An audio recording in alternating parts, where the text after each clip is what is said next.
Qui ci troviamo a Forte Colbadin, circa sopra la statale, sopra strada statale 13, a un quarto d'ora di cammino appunto da detta strada. È un forte realizzato nei primi anni del Novecento.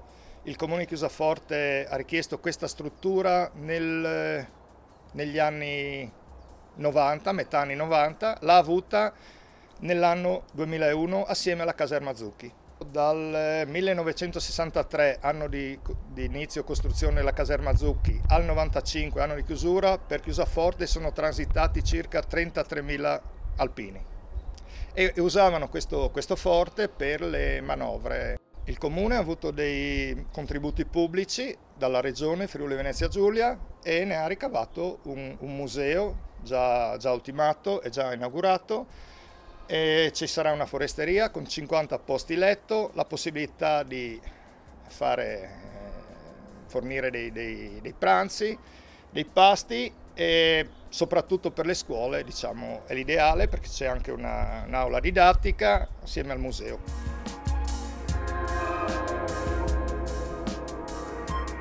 Siamo dentro la parte che andiamo un po' a ristrutturare. Qui verranno le camerette, la camerata è già stata realizzata nel giro di un anno probabilmente, ci sarà una nuova strada che parte da sotto il forte in piena sicurezza, collegata alla ciclabile, quindi il ciclista scenderà dalla ciclabile e prenderà in tutta sicurezza la strada per il forte. Nei pressi della stazione ferroviaria, gestita da una cooperativa locale, è stata creata un'area di sosta, una stazione di sosta, dove si può anche mangiare dentro, sì, c'è la cucina, il bar, il museo, tipo museo, e poi ci sono dei bed and breakfast nei pressi dove c'è la possibilità anche di pernottare.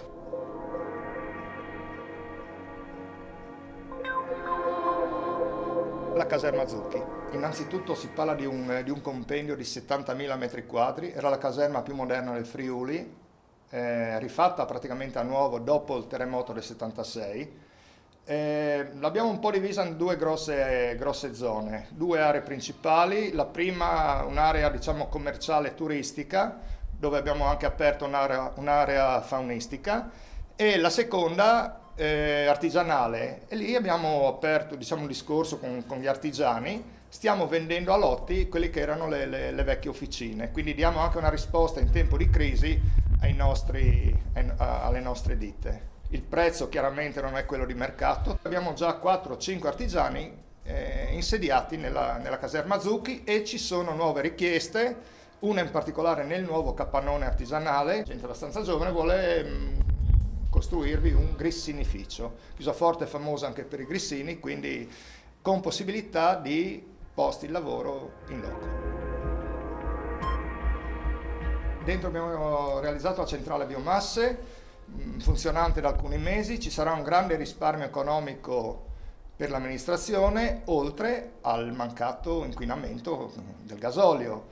La centrale, anche lì ci sono dei finanziamenti pubblici, andrà a riscaldare tutto il plesso scolastico, quindi la scuola dell'infanzia, la scuola primaria, la palestra e il centro convegni, l'edificio in via Roma delle Poste e dei Carabinieri e tutto il municipio. Si parla di un risparmio addirittura di 1/3 sulla spesa del carburante.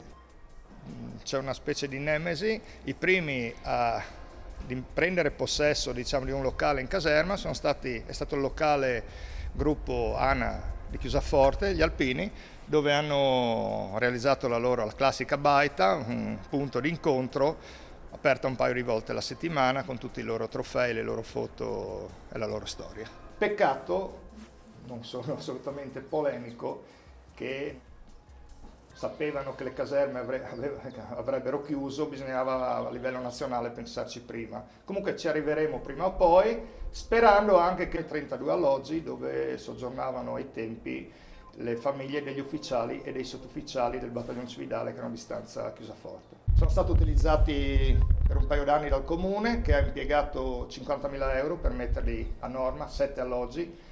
Poi però lo Stato, il proprietario, non ha voluto cedere al comune questa struttura o comunque poter usufruire di questi alloggi. Quindi riconversione sì, in alcuni casi bene, in alcuni casi meno bene.